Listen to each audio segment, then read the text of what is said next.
You can hear me now? Great. Okay.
Bonjour Émilie.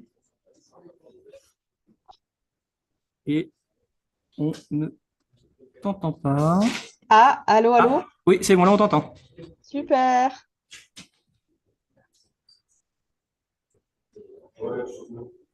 Hop. Et attends.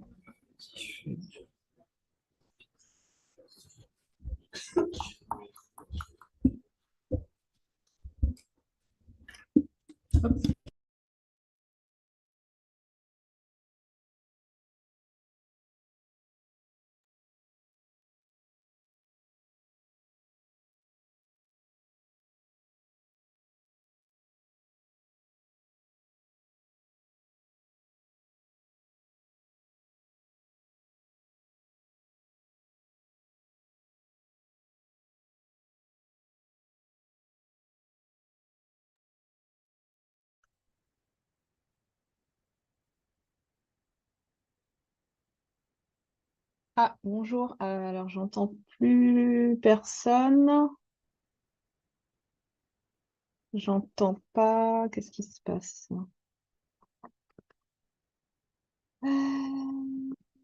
J'entends pas.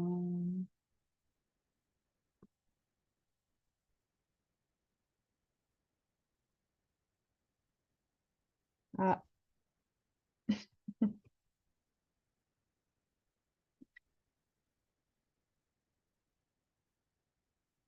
ça marche pas. J'entendais Pierre-Antoine, mais là, j'entends personne.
Okay. Et là, now we can hear. You can hear me? Hello. Okay, so we are. Now it's good. Yeah. Donc là, c'est bon. Désolé pour les problèmes techniques.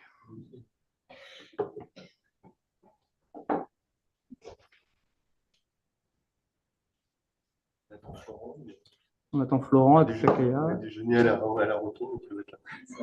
C'est parti.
Les autres sont fidèles.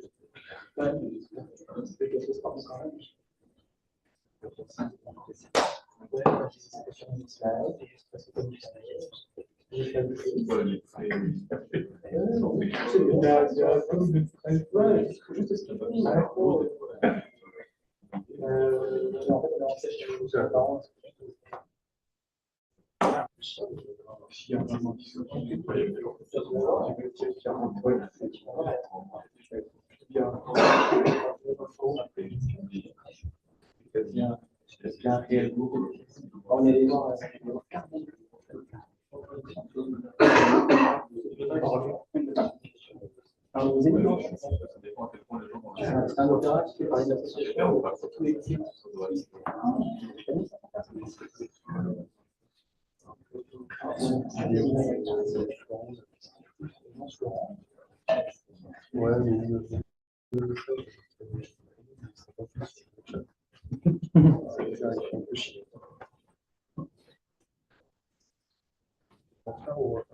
Non. vous avez renvoyé le lien? On l'a envoyé lundi dernier. Oui, mais il faut le renvoyer là. On l'a envoyé aujourd'hui. Ok.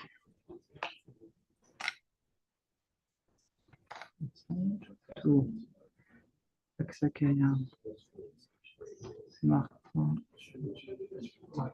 Chou. Ah, Mark Chou is here. Okay.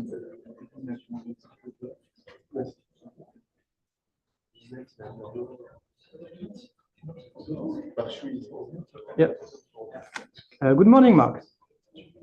Hello, Pierre-Antoine. How are you? I'm fine, and you? So you're in the amphitheater of Neurospin. Perfect. The whole quad is there. If I switch camera, yeah, you can see Philippe and Alexandre, my supervisors. Hi. Nice to see you. Nice to see you too. We are just waiting for Mathieu Saksakaya, and we should start. And Florent Mignolet. Perfect.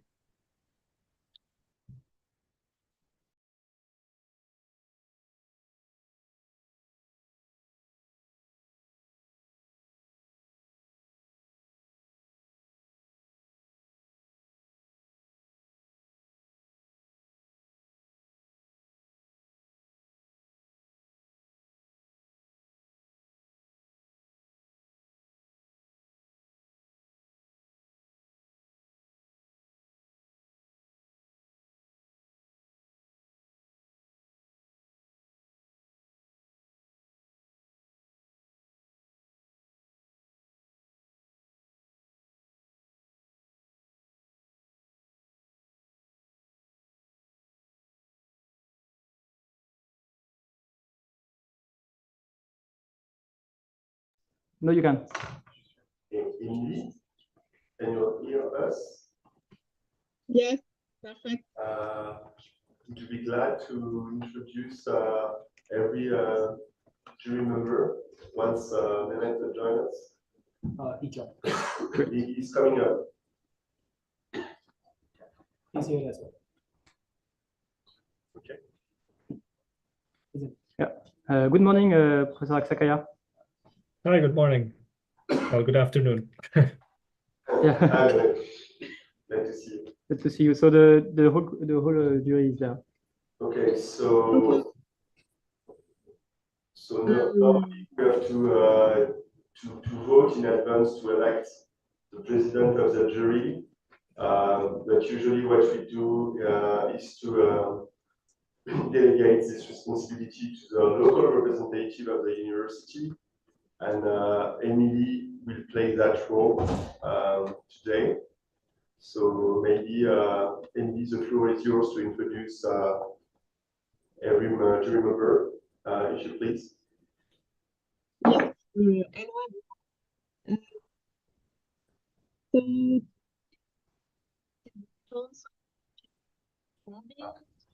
We can't hear you.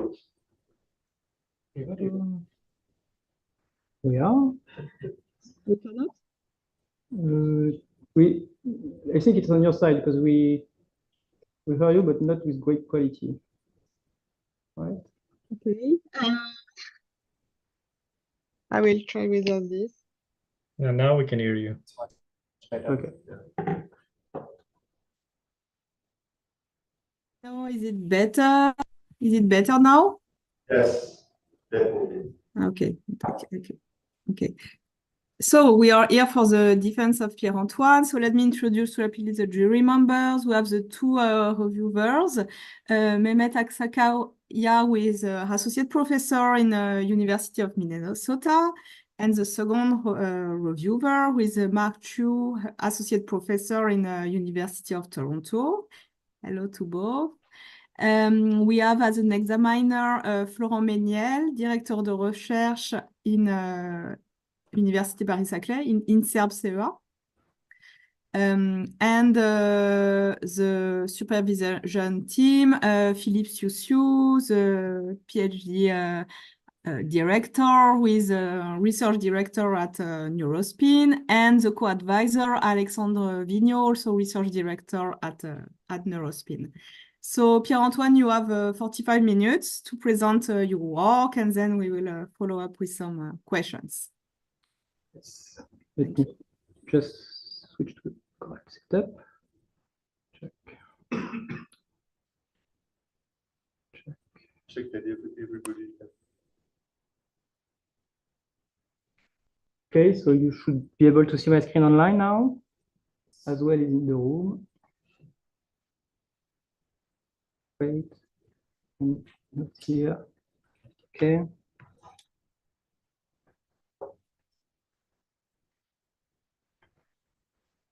Okay. Check that everybody can hear you. Okay, can everybody hear me online?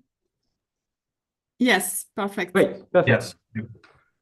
Without further ado, good afternoon, everyone. I'm Pierre-Antoine COMBY, and today I'm deeply honored to present you my research work conducted over the past 3 years, entitled From Compressed Sensing to Deep Learning-based Method for Functional MRI Reconstruction at Ultra-High Field. And so, what is functional MRI? So a few years before I was born, people discovered that you could witness cerebral activity using an MRI machine. And this opened the gate of the functional MRI field and provided neuroscientists with their new favorite tool to explore the mysteries of the human brain. And so in a nutshell, functional MRI, it consists in acquiring a sequence of 3D images of the brain to then localize the evoked cerebral activity from an external stimulus or a spontaneous activity. And 30 years later, with the help of several technological progress, it is now possible to explore this activity in greater detail, notably using ultra-high magnetic fields. However, there is still 3 main challenges that are constraining fMRI studies. And so the first challenges of functional MRI is about the compromise on spatial and temporal resolution. Here, we present 2 competing interests on either getting high spatial resolution or high temporal resolution. And this also results in constraining the area which is imaged called the field of view. And so to illustrate this challenge further, here is the spatial map of the temporal signal-to-noise ratio at a no standard 1.6 millimeter isotropic whole brain acquisition. But by dividing the voxel length by 2, and thus the volume of the voxel by 8, to maintain suitable signal quality, it is required to increase the temporal resolution and reduce the field of view. And even in this case, the signal quality is degraded. However, to reach deeper insight on the brain, we do need to tackle this challenge. Getting higher resolution for functional MRI, however, is kind of compromised still by the 2 other challenges.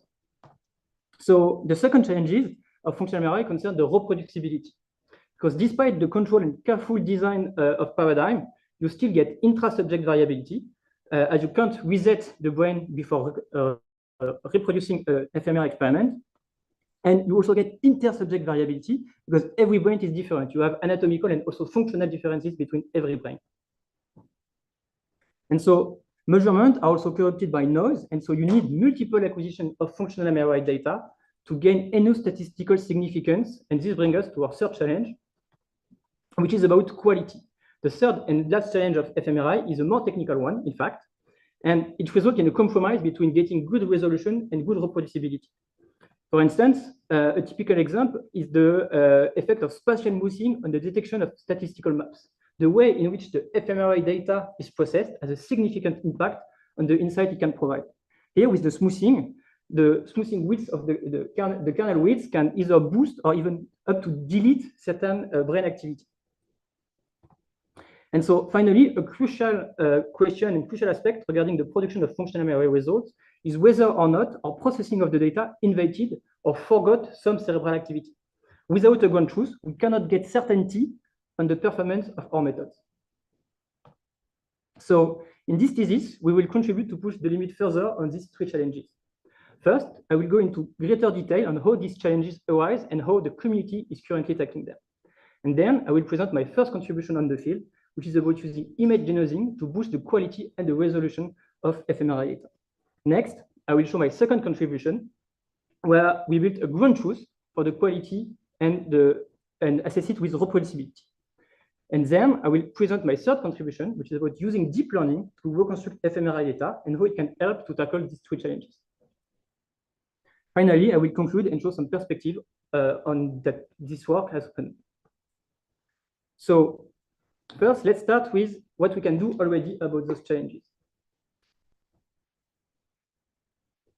So let's place ourselves inside an MRI scanner. When the brain undergoes some activity, it locally increases its consumption of oxygen, as well as cerebral blood flow and cerebral blood volume. And this is called the neurovascular coupling. And as a consequence, the ratio of oxyhemoglobin over desoxyhemoglobin increases.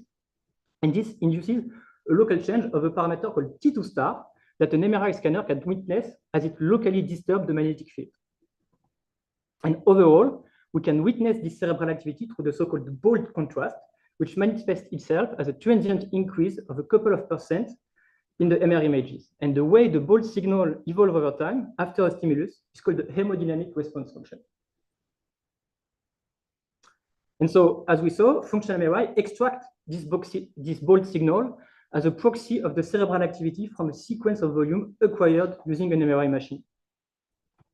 However, extracting the cerebral activity from an MRI signal is in fact a longer journey than that.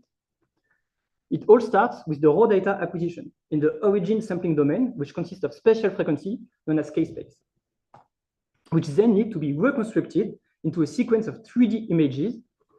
And this data needs to be further pre-processed to enhance its quality before it can finally undergo proper statistical analysis to extract the relevant evoked brain activity.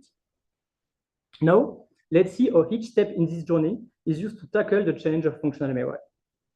So the first step of fMRI data acquisition, of data processing, sorry, is the acquisition of the raw data. And so to retrieve the information from an object inside an MRI, MR physicists interact with the magnetic field in a timely fashion, which is known as the pull sequence. And for instance, here is the pull sequence of the most common fMRI sequence called the EPI. And so a pull sequence, it consists of an excitation phase, after which the signal evolution is retrieved all over spatially. However, the signal that is received is not directly the image we are looking for, but a set of complex numbers representing spatial frequencies known as K-space. And acquiring the signal in its full extent is very slow.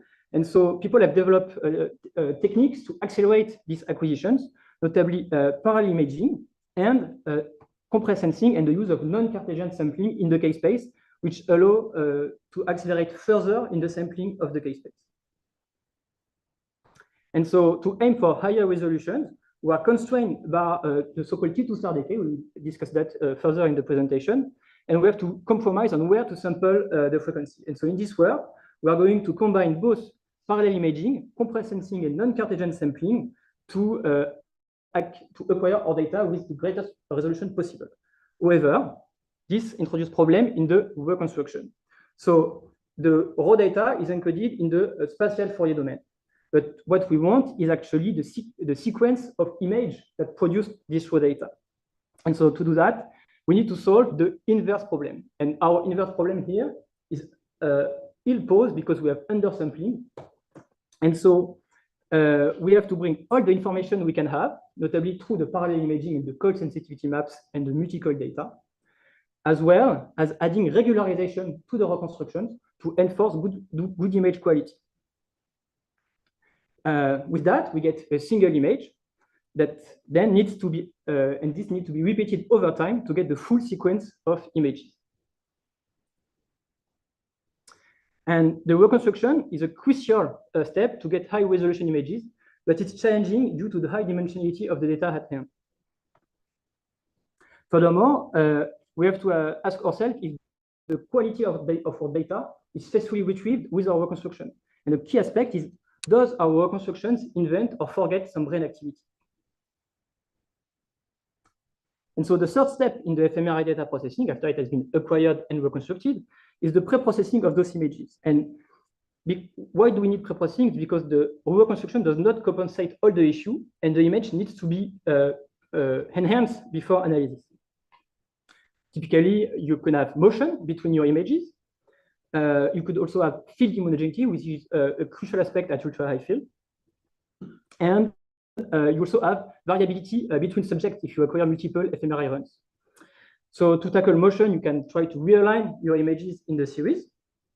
For the field homogeneities, you typically apply geometric distortion correction in the context of EPI. It's called the top-up method. And to address the variability between subjects, you want to use a projection to a standard template such as MNI. And all this setup has been, for instance, quite well optimized with the fMRI prep workflow.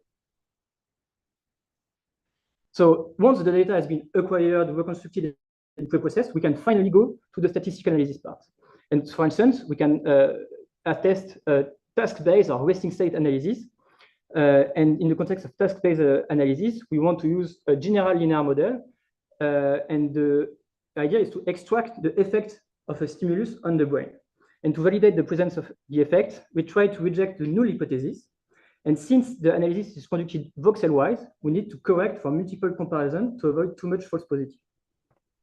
And the analysis can be affected by inter and intra-subject variability, and that leads also to loss of specificity and individual characteristics. So in summary, fMRI is the go-to modality to explore the brain in action. However, the underlying physics and the noise sources of the fMRI creates three challenges. The first one is about resolution. We are limited by the MR physics and the acquisition noise. Then the reproducibility. We have intra and inter-subject variability, the habituation effects, the physiological noise, which completely impeach us of doing reproducible research.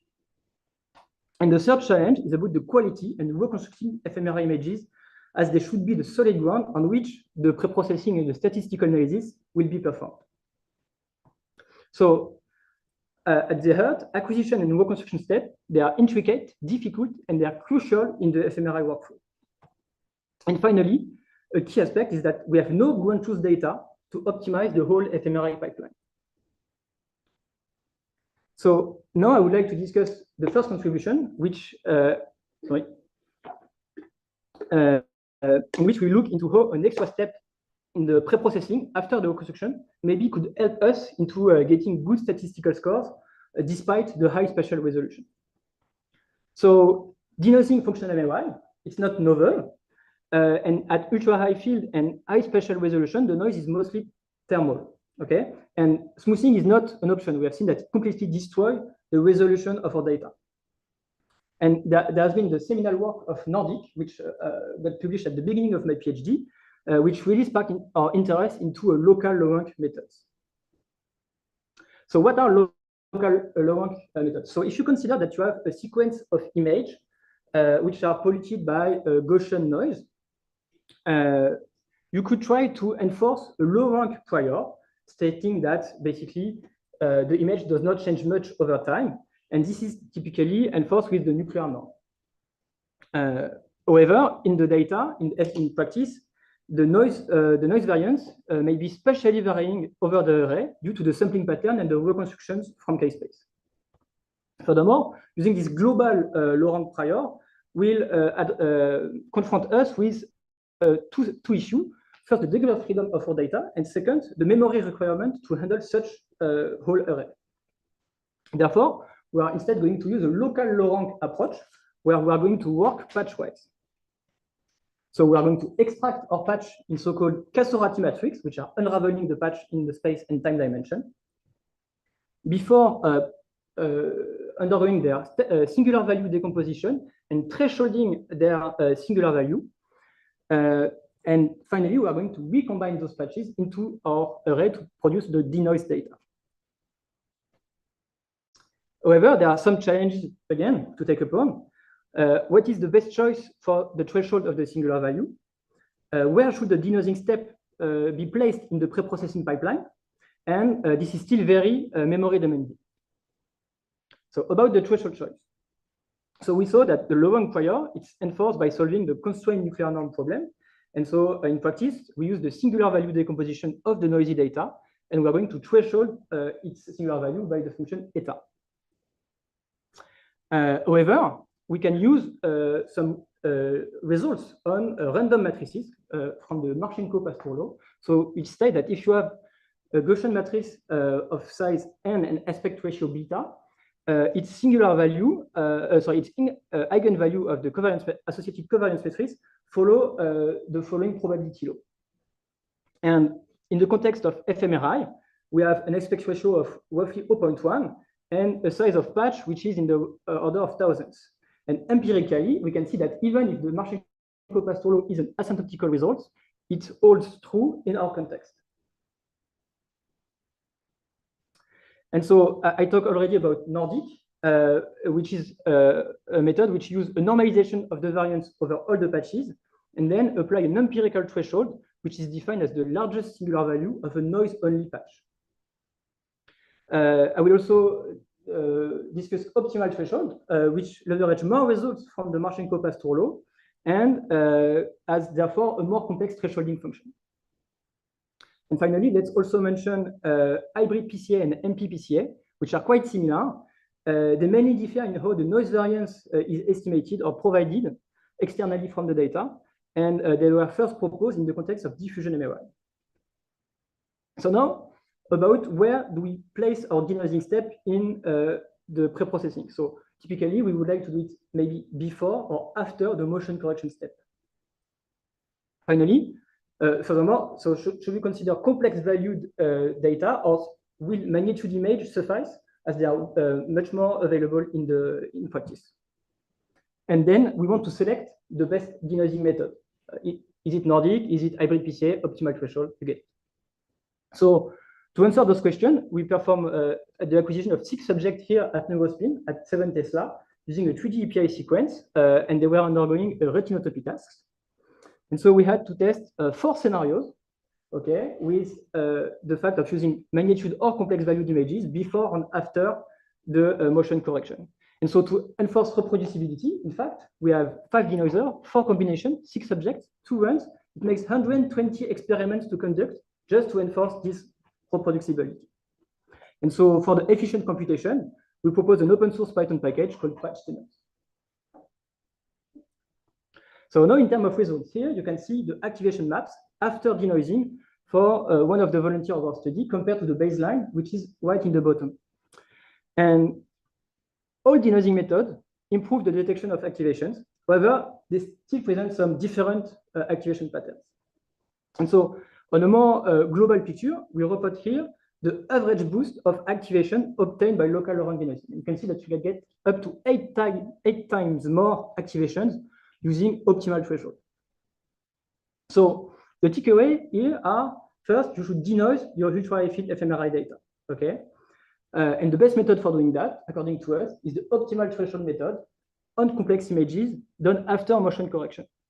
And however, we still get variability between the methods. And so getting some kind of reference data from this denoise series, image series, will be infeasible. So here as an interim summary, we see that in terms of resolution, the challenge is validated. Local Laurent methods can remove the thermal noise at ultra-high field. However, in terms of reproducibility, we still have some issues. We get this variability between the methods, which are basically all doing the same things. And in terms of quality, well, we cannot use this denoise data as some kind of reference for further studies. We are limited to the given spatial temporal resolution, and we have no flexibility or control variability on this data. And finally, no guarantees still on the activation location. And so, therefore, we are going to build this ground truth.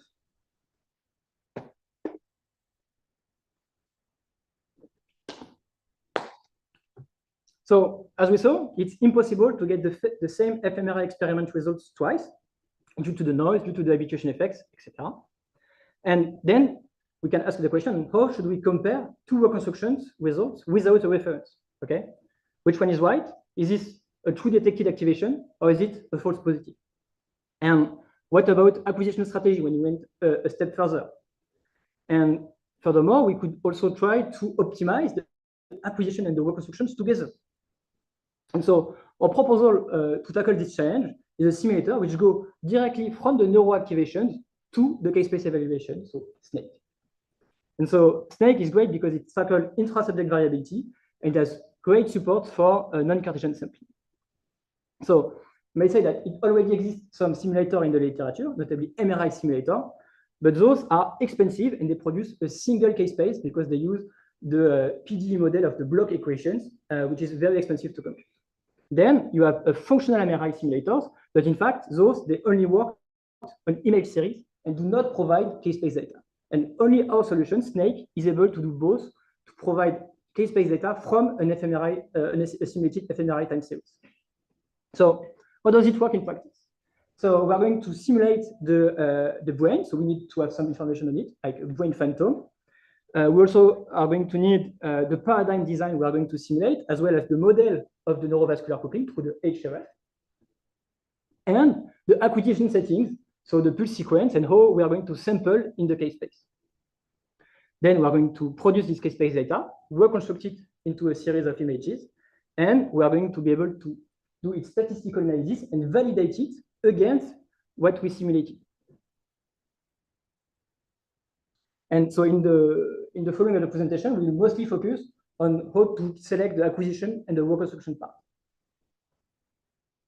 And so before that, I would like just to give a word about MRI-NUFT, which is one of the core library of my thesis, which is used to perform efficient non-Cartesian sampling, as it addresses the computational bottleneck of this non-Cartesian sampling, which is usually done using a non-uniform fast Fourier transform, or NUFT. And so we wrapped MRI-NUFT around existing NUFT library to provide the full physics model of MRI and adding other capabilities such as a wide variety of sampling patterns and the possibility to add parallel imaging, field homogeneities, and differentiability. So now let's go back deep into the SNAKE internals and watch this MRI signal equation. So if we want to occur a single shot in our pulse sequence with the sampling trajectory Ks in the LS receiver coil, well, we are going to first have to generate the contrast of our image. And this results typically from the gradient recall echo pulse sequence excitation pattern. So we can define it like that and use tissue parameters available in the literature. Then we have to add our sensitivity maps, which encode the field of view of each coil. We have the Fourier encoding, which says that we're going to sample the data in the K-space. This is where the information is originally located. But an extra step is the T2 star relaxation, which provokes signal decay due to the local interaction of the magnetization. And so, in fact, to simulate this equation, we decided on a tissue compartmentation aspect. We are going to cluster each voxel into a sum of different tissues. So, for instance, you have white matter, gray matter, and cerebrospinal fluid. And then we can input this equation, plug this equation in the previous one to get the following model where we are going to acquire the data over each tissue separately and then combine them with the T2 star relaxation. And a question we will see after is maybe we would like to disable this T2 star relaxation for efficiency purposes. And in terms of noise, we added thermal noise to each shot, okay? And the noise level of this shot is determined from real in vivo acquisition, okay? So we are still grounded into the physicality of the work. So now what about the bold effect? So the bold effect, it locally modifies the property of the gray matter. It's like adding a new tissue to the simulation with dynamic T2 star, okay? And so this T2 star, we are going to model it as a variation over the one from the gray matter. We define a region of interest, and then we can configure the new updated contrast from this value, where we'll have the intensity inside the region of interest varying in accordance with the normalized hemodynamic response function. And overall, it will create a couple of % of increase, just like the regular ball effect. So here, how do we simulate a single image then with snake? So we are going to, for each TR, so for each time point in the pulse sequence, we are going to simulate a brain, okay, add its separated in different tissues. Each tissue is going to be acquired separately. We apply the T2 star relaxation, we combine them, and we get one K-space shot. Then we repeat this process for several K-space shots before we have enough of them to construct what we call a K-space frame, which will be the origin data for reconstructing a single image. So now we'd like to validate the capability of snake to simulate the whole fMRI experiment. And so the question is, one of the questions is, could we neglect this T2 star relaxation for efficiency purposes? We would like also to test two competing scenarios, this low spatial and high temporal aspect versus the high spatial but low temporal resolution. And again, we calibrated our ISNR to be in accordance with 70 data. And so in the following, I will present the results from 3 scenarios. The first one will be a Cartesian validation scenario at 3 mm. Then we will move to non-Cartesian with still high temporal resolution. And then we will move to the high spatial but low temporal resolution with the sparkling scenario. And so on the right here, you can see the ideal contrast we have generated and the region of interest, which have been outlined in red. So for our Cartesian validation, we can see that neglecting the T2 star, so the so-called basic Fourier model, is quite similar to simulating this effect. And with snake, we are able to check the specificity and the sensitivity compared to the simulation ground truth in the form of the precision and the recall here on this plot. And ideally, we would like our points to be in the top right corner of the precision recall curve. So now, if we move to the stack of spiral acquisition, so we have here simulated a scenario inspired by this paper from Petrov and colleagues at 3 mm. And for reconstructions, we considered compressed sensing wavelet-based algorithm. And we also consider warm start strategies. So the first idea is to reconstruct each image independently, so what we call cold start. But we could also have some warm start, where the image of time t is used to kickstart the reconstruction of frame t+1. And actually, the image quality improves over time. And so the last idea we had was to use the last image as a new initialization to refine the reconstruction for every other frame. So now if we compare the results between the basic Fourier and the T2 star model, you can see that here the T2 star has an impact on the contrast and the statistics, unlike scenario 1. And thus, we cannot neglect it. So now if we compare the static acquisition, where the spiral are not moving over time versus a dynamic scenario where the spiral are moving over time, here we can see that if we add if we add warm start, we get a boost in image quality in the context of dynamic images, but a degradation in the static warm case. Then, if we put the refine in place, we get both a good image quality and good statistical performances in the dynamic case, and still good performance, statistical performances in the refined static case. So to put things more quantitatively, here we can see that the dynamic refine brings the best image quality and the good statistical performances, and that if static acquisition, so the spiral are not moving, get best statistical performances, but poor image quality, and the warm start or the refine works best with this dynamic acquisition because we have new information at each frame. And so the takeaway here is that first, we don't have necessarily an implication between the image quality and the statistical performances. And that if you are using a static acquisition, just keep things simple and use cold start. But if you have a variation of the sampling over time, you probably want to use the refine strategy. And furthermore, you still have to use the T2 star model for fidelity over fMRI data. Then, in the third scenario, we use the sparking trajectory, which is a compress sensing optimized one at 1 millimeter isotropic resolution and a longer temporal resolution. And we compare the basic Fourier and the T2 star model after compress sensing reconstruction using cold start. And so here we can see that the T2 star still degrades the image quality and the statistical performances. But as a key takeaway, we still get image quality which is comparable with what we got in vivo results in the previous thesis of Zainab Amor. So here, as an interim summary, in terms of reproducibility, SNAKES is great. We have a reproducible setup for fMRI, a full control on every input in our simulator. But in terms of quality, be careful with the basic Fourier model. It could lead to misleading results. However, the T2 star model on itself brings us more closer to the reality. And finally, let's keep in mind that the image quality does not necessarily imply good statistical performances. And as a last note, so Snake is modular, open source, it's extensible, it's also quite fast. Actually, all the simulations were run on this very same laptop.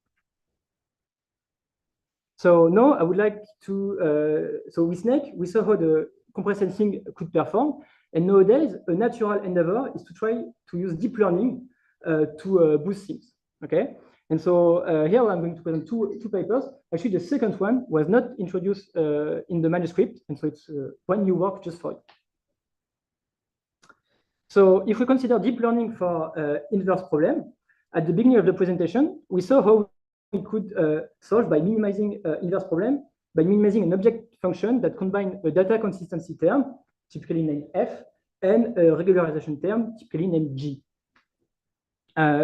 But if you are using deep learning, well, maybe you just want to have a very simple reconstruction of your data and then try to enhance it with a single domain network, which are quite simple. They have no physics knowledge, but they still can be quite expensive because they have a lot to compensate for. Then another natural approach will be the unrolled or unfolded approach, where you're going to unroll an iterative algorithm and replace it by the whole network. Those approaches are great. They have a learned prior, but however, they still require differentiable physics, and they are very expensive to compute.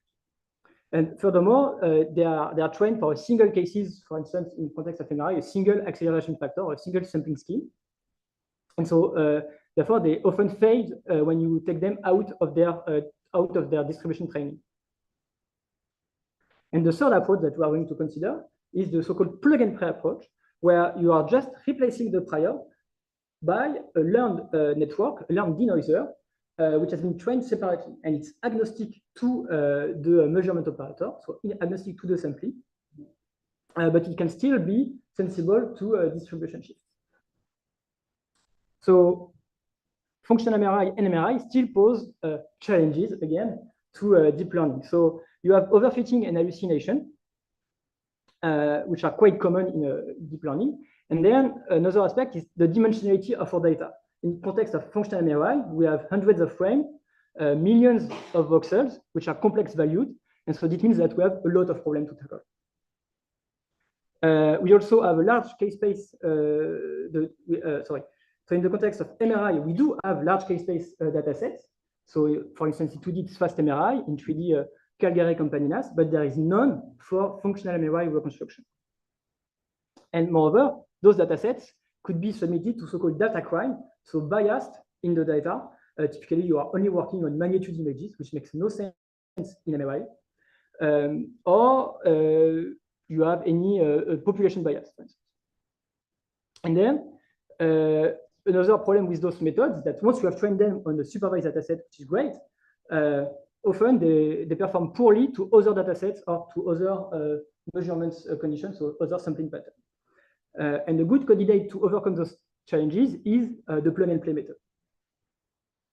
So what are plug-and-play methods? So when we want to solve this, again, this inverse problem with this equation, typically people use the forward-backward splitting, where you are going to alternate between a step into the data consistency direction and a step into the regularization direction. And for PNP, you just replace the so-called proximal operator of the regularization function by learned prior, so G theta. Another popular choice in the context of plug-and-play method is to use the half quadratic splitting, where both F and G are accessed through their proximal operator, which provide more robustness and better stability in the context of plug-and-play. And to speed things up, Ongs and colleagues have introduced preconditioning for plug-and-play, where you reweight the data consistency with a matrix P, and you want to set up this matrix P such that it improves the conditioning number of the gradient operator. In our context, we use the F1 preconditioner, which is stated here. And overall, the preconditioning, it stabilized the PNP method and also improved the image quality. So now we are going to see, for an MRI case, we wanted to validate the use of preconditioning plug-and-play methods. And so therefore, we use a denoiser in the form of a DRUNET trained on the fast MRI dataset, which are a set of 2D T2 images. And we consider the spiral undersampling with 2 acceleration factors, so AF at 4 and 16. And the goal was to choose the best method before moving to a functional MRI. And as a baseline, we also compared to a compressed sensing-based reconstruction and to an Unroll network in the form of NCPDNet, which was developed a few years ago in the team, which was trained at acceleration factor equal 4. And then we'll move to the new contribution here on functional MRI in 3D, and we are going to reuse the second scenario of snake, so the stack of spiral scenario. And we will consider a 3D DRUNET, which there had been trained on the Calgary datasets on T1 weighted images at 1 millimeter. So starting with the anatomical results, on the right, you have the ground truth, which is great. And on the left, on the very left, you have the compressed sensing wavelet-based reconstruction called FISTA. And you can see that it performs quite okay. But then, compared to the unrolled approach at acceleration factor equal 4, we have the best image quality and a very minimal error map. However, if we use the NCPDNet method at a sampling factor on which it has not been trained, you have a stronger error which are appearing.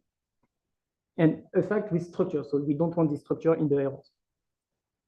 Then we consider a PNP without any preconditioning, and our half quadratic splitting with preconditioning, and this performs best both at acceleration factor equal 4 and 16. So best against the PNP. NCPDNet is still the best at acceleration factor equal 4, but at higher acceleration factor, the PNP method stays robust and does not degrade as much as others. And we can see that the PNP method, so it's in the solid green line, is above everything else and stable as well. So the takeaway here is that our half quadratic splitting with preconditioning performs best. That NCPDNet, despite its great performance acceleration factor equal 4, collapses when it goes out of distribution on acceleration factor equal 16. And our PNP method are robust to acceleration. Here, no fine-tuning was required, no hyperparameter were changed between the two setups. So now let's move to the application of plug-and-play method to fMRI, and that we validated using our simulator Snake. So we reuse our scenario 2, so the stack of spiral, and we have here, in terms of the prior, this DRUNET, this 3D DRUNET trained on the Calgary dataset. And so we consider 3 cases. On the left, on the very left, a conjugate gradient descent, so no prior applied. You can see that we have very poor image quality, but still some good statistical performances. In the term of, then we also compare with compressed sensing, so this wavelet-based reconstruction, where we get somehow good image quality and very good statistical performances. And on the very right, our plug-and-play methods. And what we can see here is that the compressed sensing method still performs best in terms of statistics, but the HQS method performs best in terms of image quality. And so the takeaway here is that first, we are quite happy that it works. We have been able to use Snake and PNP, scale it to 3D. And despite the fact that HQS F1 provides good image quality, it has some it has some worse performance in terms of statistics. And that might be due to the fact that our denoiser was not trained perfectly. In fact, we trained it on out-of-distribution data. It was a T1 weighted data set against T2 star for fMRI, and it was 1 millimeter against 3 millimeter here in this case. And so here as an interim summary, let's just say that deep learning-based methods are usable for inverse problem and functional MRI, but we should still consider them carefully. The plug-and-play methods provide great flexibility for sampling fMRI and MRI reconstructions, as they are agnostic to the sampling and the acquisition setup. And with Snake, we have a control environment to evaluate those deep learning methods up to the statistical analysis. And finally, more work is required to leverage plug and play, typically, for instance, using prior also in the temporal dimension. So now it's already time to conclude and provide some perspective of what I see in the future after this work. So in terms of reproducibility and quality, the Snake simulator is able to generate ground truth data, and we can evaluate the functional MRI pipeline from end to end.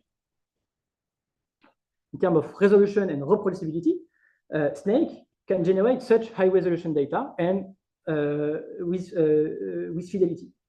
And a next action will be just to use the local Lorentz denoising method that we have seen, the Nordic, and compare them using Snake and also explore more denoising methods in this context.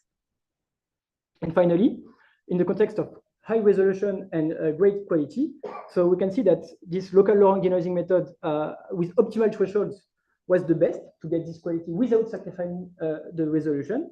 And we also get high image quality using plug-and-play methods. And so now we would like to use plug-and-play methods for fMRI at higher resolution and use Snake to also to generate a high-resolution supervised datasets to train, for instance, a better prior. So now I'm happy to see that the work I have done during my PhD is now the cornerstone of several projects that are planned or going. So in the context of denoising, we would like to move to a GPU implementation, or make it also available directly at the MRI scanner console, and also apply this local Lorentz denoising in other tasks than simply activation detection, for instance, brain decoding. For Snake, Snake could be used as a deep learning tool. As I said, you could create a high resolution dataset to train supervised method on, and we would like to extend the Snake modeling, typically adding a resting state capability and also feeding homogeneity. Furthermore, we would like to compare Snake with in vivo acquisitions, and that will be part of the PhD thesis of Tsani. And we also like to optimize the 3D plus time sampling that will also be part of her PhD. For fMRI reconstructions, we would like to maybe enroll fMRI reconstructions, and that's part of the M2 internship of Alban Bourdelavi.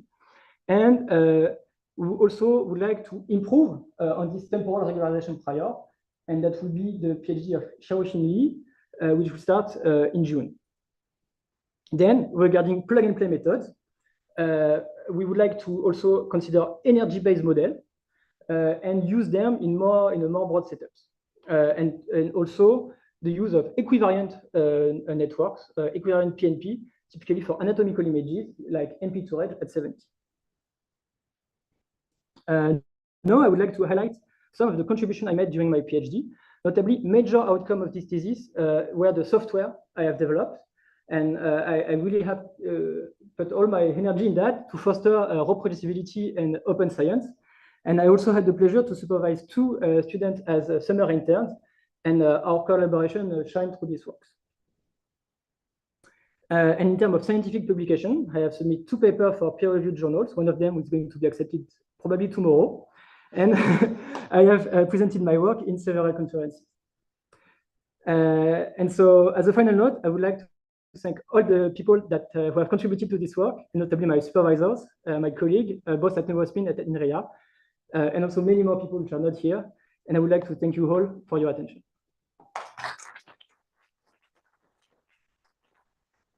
Thank you, Pierre-Antoine, for the presentation. So I will now move to the session of questions by the jury members. So we will start by the reviewers. So I give the floor to Professor Aksakaya. Thank you. Thank you for the very nice talk, Pierre-Antoine. Can you hear me? Yes, I can hear you. Okay. So I'll ask a few basic questions, I guess. One is on slide 6. I don't know, do you want to go by slide numbers or just generally? So yeah, could you repeat? Do you want me to say the slide numbers or do you just want me to ask Yeah, the sure. questions? Okay, so on slide 16, you were talking about the thermal noise effects. 16. Oops, sorry. We should be. Yeah. Yeah. So in the second one, you're talking about thermal noise being the dominant noise, which is true. I'm sorry. The quality is very bad. The sound quality is very bad. Maybe could you repeat? Okay, It's I'll probably go slower.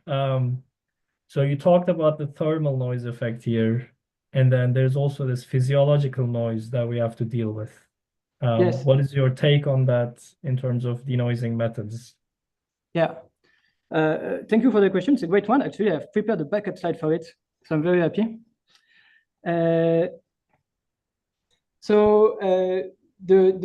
the thermal noise and the physiological noise.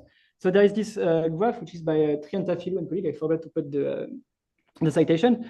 But basically, when we work in the context of ultra high field and ultra high resolution, we are mostly in this linear regime between the spatial SNR and the temporal SNR. And so the noise in the data is mostly dominated by thermal noise. And so we don't address the physiology by the local Laurent denoising methods. Actually, the motion, etc. They are part of the pre-processing pipeline. And that was one of our contribution of our work, was to assess if we should put it before or after the denoising. It's quite hard to say if what's best, actually.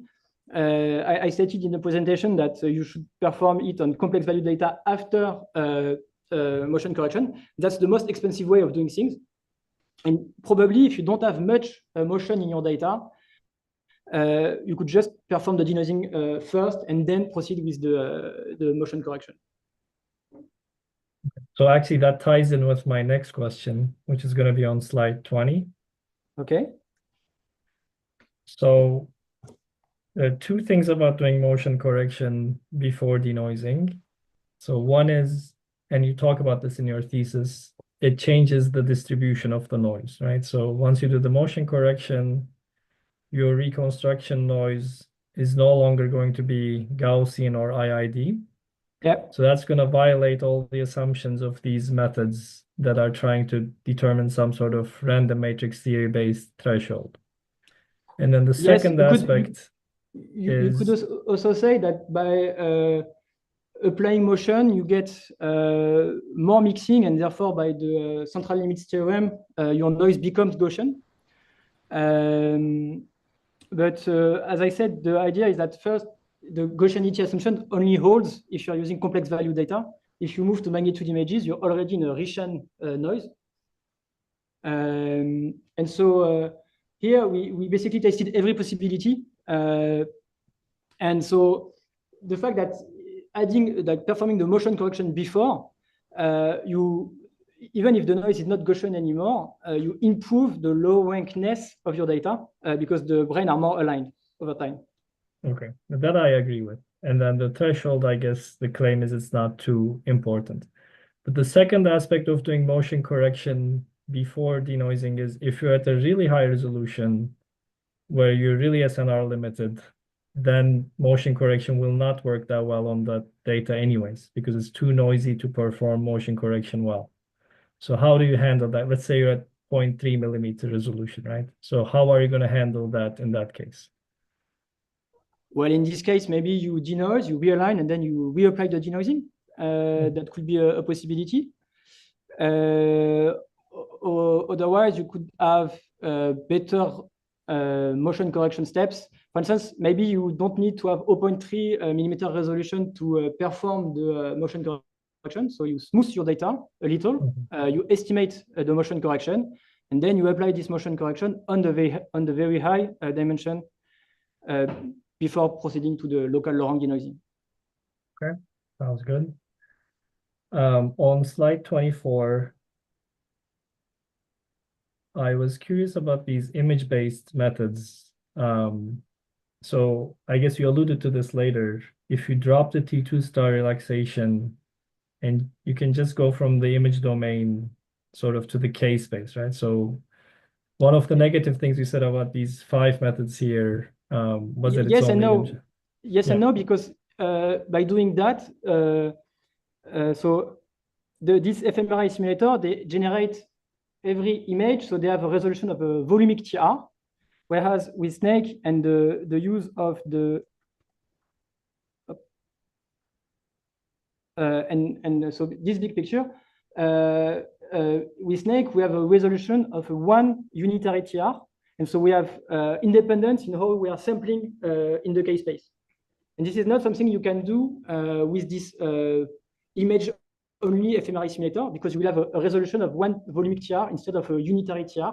And so here we can develop a new way of sampling high variations or high frequency variations in the HRF, for instance, with those methods. Then I had a follow-up question here, actually. So can you also do segmentation and readout, etc., with Snake? So segment your data. The thing is, as long as you provide the correct sampling pattern for every TR, it works. It also works in 2D imaging, if it was your questions. So you can excite a single slice and then acquire this single slice. Okay. So I guess it works with segmentation. I don't think maybe I didn't hear it well, but so you can do segmentation along the readout as well, right? So I think in the diagram you were showing, it was segmentation in the slice direction in slide 30, right? But you can also do segmentation in different ways along the frequency encode, etc. And can it handle these things in simulation? no, it cannot. Cannot. Okay. But I mean, in theory, if you modify the code, you should be able to simulate where you sample the K space, right? Similar to what you're doing here to get the evolution across the time. Yes, the Snake has a lot of flexibility and modularity. So if you want to test new way of imaging, it's just about how you're going to change these main equations I showed before. And so once you have set up that, the whole process of acquiring every shot one after the other and applying the T2 star, etc., is well handled. Okay. All right. And then now on the last part, I had some questions about plug and play versus unfolded networks. Slide 39, for instance. So here, yes, I mean, we know unfolded networks falls out of distribution, but usually the main culprit for that is essentially this mu value, right? So that changes when you go to out of distribution, but your proximal operator, if you train it correctly, it can work across different acceleration rates and SNRs pretty well. It's usually that data fidelity balancing that messes you up. And you have the same problem in plug and play, right? There's this parameter that you call eta k in slide 41 that has to do that data fidelity steps, essentially. Yes. And in this case, you also hand tune it, right? Sorry, I didn't hear the last part. You hand tune this eta k, you don't learn it. Yes, yes, we ensure the data fidelity. But eta k, these values, let's say on the top, when you're doing the forward-backward splitting, let's say zk is equal to xk minus eta k p times the gradient, right? That eta k scalars are hand-tuned in plug and play. You can decide to fine-tune them by hand. You can try to learn them with the network with g theta frozen. You can set it as a constant, which is what we mostly do in our case. Okay, and that, but then that is, yeah, go ahead. But then I think it's missing here in the equations that g theta is typically also parameterized by the noise sigma, the noise level, and you want to have some annealing scheme in the algorithm where the the noise level that you ask to be removed from the image decrease over the iterations.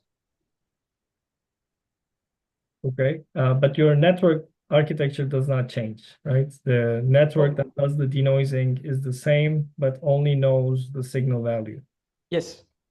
And then in your unfolded network, do you do the same thing? Do you share the proximal operator across your unfolds, or do you have unshared? No, no. So when you have, if you consider that there are, so let me back to slide 39. So in this case, if you consider that the learn step are the same weights, that's MODL by Agarwal and colleagues. But in this case, no, we consider every step in the unrolled algorithm to be different weights and are trained along. And that's the trade-off, right? So the more you let it vary, the more performance you're going to get out of it at the rate you want, but it's going to break the generalizability. Yes. So in your plug and play, you're trading that off by doing a more modular approach. And that's how it performs better across acceleration rates, etc. Right? So for like a more fair comparison, you might want to do something in between, like MODL kind of thing, where the regularizers are shared, for instance. You can do pre-training. So a lot of people would first train one unroll and then extend it to T unrolls and retrain in that setup. So I think there's a few of these claims need to be evaluated with respect to the training details, network details, and quantified accordingly, right? So here you're comparing the best unfolded approach, but the most expensive unfolded approach with plug and play. And I think part of that is a confounding factor that might come into play. I agree with you. The idea was, in fact, to use the best unfolded approach in the first place and see how each best candidate in each of its field competes against each other. We could also put MODL into the mix and see how it works. Yeah. The idea with plug and play is really to enforce this versatility of the denoiser. We're able to use it on any type of sampling pattern, etc., which is not something that you can do anyway with MODL. I mean, that may be up for questions, right? So it seems like most unfolded networks generalize better from equal-spaced undersampling to random undersampling, for instance. So there are works that have shown this. So I would maybe put an asterisk on that comment. Like Florian's work in transfer learning has shown that you can generalize from a uniform undersampling to random undersampling with unfolded networks, but not the other way around. I think this was Cartesian works, no? Yeah, they're all Cartesian, yeah. So then I would like to see it compete in non-Cartesian settings as well. Yeah. And then the last question I had, I think you partly answered it. When you were training the denoiser, you said you trained on the T1 weighted images, but yes. I presume you trained across different noise levels. Is that true? Yes. So you train it to, that was missing in my slide, I'm sorry. So the idea is that you train the G theta denoiser.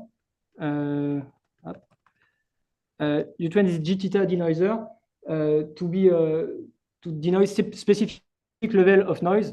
And so you train both, you train it as an input, you also have the noise map, okay, which is uniform in this case. Okay, all right. Those are all my questions. Thanks again. And I think you answered the questions pretty well, so it shows that you really know the subject. Thank you. Thank you. So we go to Professor Mark Chu for the next questions. Great. Thank you. And yeah, thanks again, Pierre-Antoine. That was a great presentation, and it was a pleasure to read your thesis. So I didn't actually write down slide numbers, so maybe I'll just talk more generally, but kind of following the order of presentation in your thesis. So I want to talk about the locally low-rank denoising stuff first. So you mentioned and Mehmet kind of mentioned briefly about noise distributions and stuff. I was wondering, in the context, because most of the time you're doing this denoising in image space, right, after some sort of reconstruction, right? And in the case where you have parallel imaging kind of sampling, right, and you have noise covariance that has this kind of, regular aliasing kind of pattern, you can noise I see what you mean. covariances within your patch, right? By selecting a suitable patch size. But if you're doing a non-Cartesian reconstruction, right? In general, you will have noise covariance throughout your field of view. Like every voxel will have noise covariance with every other voxel. So how might you apply, or maybe you can just speak to the applicability of these locally lowering methods in this context of non-Cartesian reconstructed data? Yeah, that's a very good question. So we tested our data on EPI, which has this very nice structured covariance matrices. Then if we consider the fact in non-Cartesian, you don't have the very nice Gmaps anymore, for instance. And so I think the best in this case would maybe, sadly, to don't use any regularization prior. If you don't have any regularization prior, you will have a direct adjoint reconstructions. In this case, we'll have only Gaussian noise, but your image quality will be terrible. You will have aliasing, etc. I showed, for instance, the conjugate gradients reconstructions at the end. They are quite lame. So if you add regularizations, I guess then, and you have non-Cartesian setting and compressed sensing, maybe you should try to tackle these effects directly in the reconstruction steps. And that's typically what, actually, I think it was one of your former PhD students who did Laurent plus sparse methods. And in this case, you enforce the low rankness of the data during the reconstruction, right? Okay. Yeah, I want to clarify that, like, even if you do an unregularized reconstruction, you will still have noise correlation, right? Yes. So right. So it is not trivial, I guess, to deal with that. No, it is not. I don't think you could apply such local Laurent denoising methods to after independent wavelet-based reconstructions, for instance. You won't get the good hypothesis in your data. Thank you. So my second question is about sort of the application of these methods in fMRI. It's not specific maybe to locally low-rank denoising, but even compressed sensing. It's the idea of using some sort of nonlinear processing or nonlinear reconstruction to your data before you kind of ship it off to other fMRI pre-processing or analysis steps, where, it feels like so much of fMRI analysis requires well-behaved residuals or the assumption of normality or Gaussian residuals. But can you speak a little bit about the noise distribution of your data after locally low-rank denoising?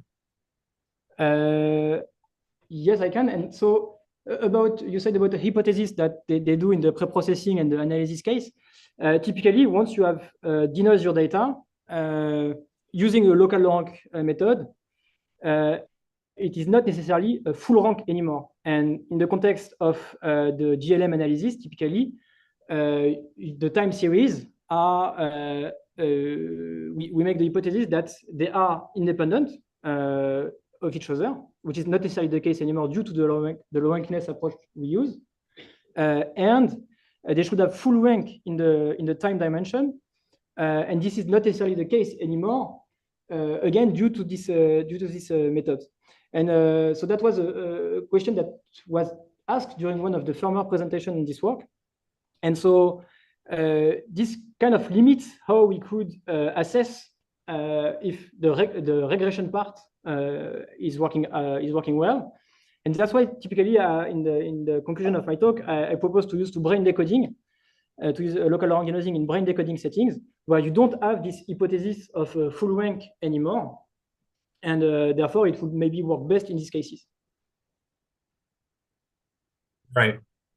But like specifically with respect to downstream analysis, like let's say you're doing a GLM, right, and you're estimating coefficients with your design matrix, that sort of analysis, that type of analysis presumes, right, that the residuals are Gaussian. So in the case where that is not true, can you have, what can you say about the quality of the parameter estimates that you get out of a procedure like that, or any other kind of related analysis?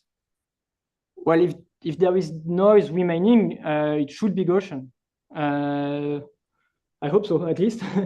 Maybe by performing the analysis, I don't have any backup slides on that, but if you could extract the residual from your GLM, and watch if after local Lorentz denoising you do have this Gaussian residual or not.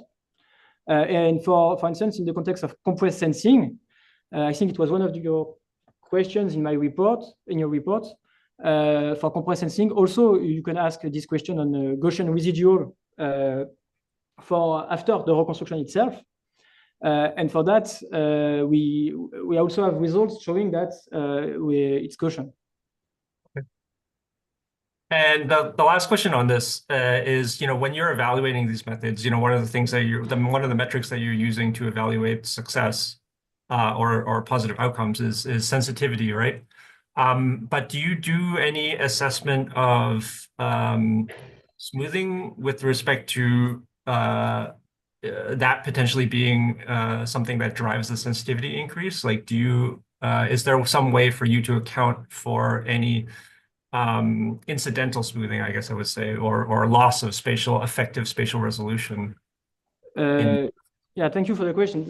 So regarding smoothing, there has been extensive work actually by the colleagues of Mathematics Academy in Minnesota with Nordic. When they published their paper, they were adamant into comparing it to compare Nordic with smoothing, and they were quite certain that Nordic was not performing smoothing of your data, and that it really was just denoising and not blurring out activations. So we didn't perform this study here. Instead, we mainly compared the different denoising methods between each other. And so you can see that you get those very big blob of activations.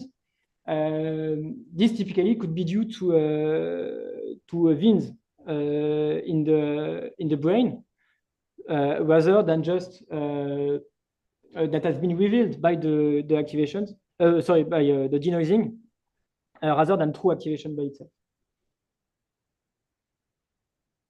Okay. Thank you very much. I'd like to move on to talk about the snake fMRI simulator now. Actually, I was quite curious about the warm starting process. And I was curious, well, first of all, whether there is any risk of temporal non-independence. Again, kind of coming back to fMRI analysis and things, and you assume independence in the residuals across in your time series. If you are now having this process where the frames are sharing information with each other in some way, is there some effective loss of temporal degrees of freedom in your data set? And if so, how do you account for that in the analysis?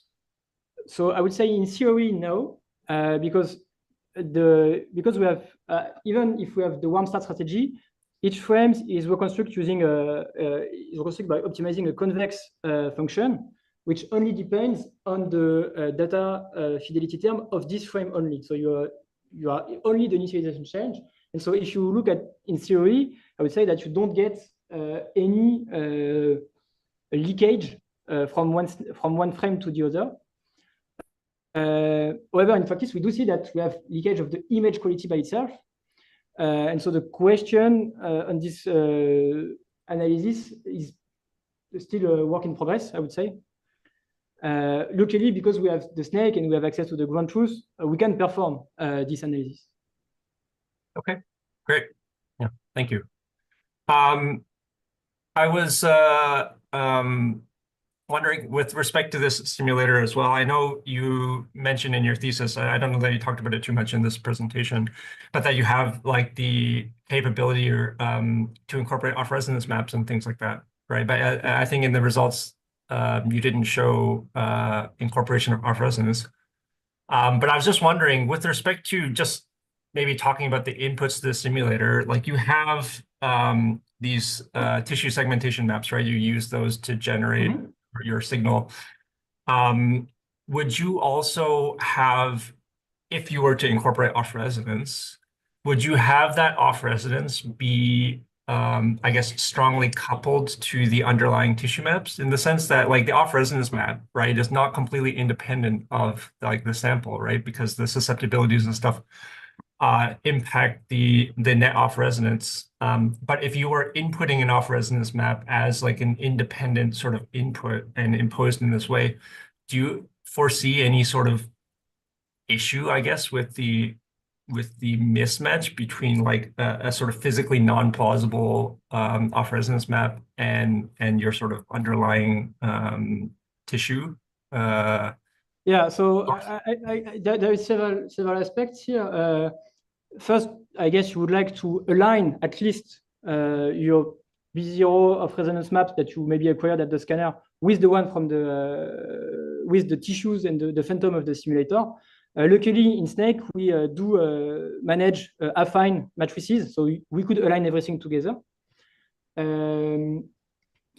However, the simulation of off-resonance effects, and so you would like maybe to have off-resonance maps which directly is directly linked to the tissues, because you could set a magnetic susceptibility for every tissue and then compute the air tissues interface. But that will be very expensive, and I have a backup slide for that. But it's at the very end. So basically, so if we wanted to add the off-resonance effects, that would add this field homogeneity box in pink in the signal equation. And in this case, it would mean that we would need this delta FR, so this off-resonance maps, to be computed at the same high resolution at which the phantom is simulated. And this is quite hard to get, even at the scanner. So in terms of simulation, it will be complicated. Typically, you would need to have all the tissues of inside the simulation. So here in Snake, we stick to 3 tissues: white matter, gray matter, CSF. But the underlying phantom data we have has also bones, skin, fat, etc. And if we would have to generate this B0 map, we need all this tissue to properly compute the air tissues interface. And then once we have this very high B0 map, we need to bilinearize it using this method. It's by Sutton and colleagues. I forgot the citation. But then the computational cost would be tremendous. Typically, so for high resolution in a single image, typically P is in the order of 40 or hundreds. So that would mean that we have hundreds more Nuft operator to compute per shot, and so that would be way too expensive to be useful in our case. And so instead, we consider Snake to be a base case scenario simulator. And so basically, we think that your experimental data, even if it has been disturbed by off-resonance effects, you can process it, for instance, using a field camera and field monitoring to put it closer to the one we have in the simulations. And so we basically met in the middle. With Snake, we simulate the acquisition of already off-resonance compensated real fMRI data. Great. Okay, thank you very much. I have one last question, and this is moving on to the plug and play chapter.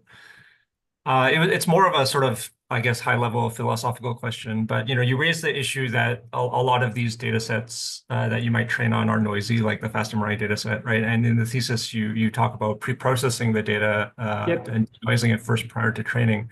I guess I was wondering whether you could speak to that a little bit, because like again, most of the data that we would use if it was acquired for real is corrupted by noise.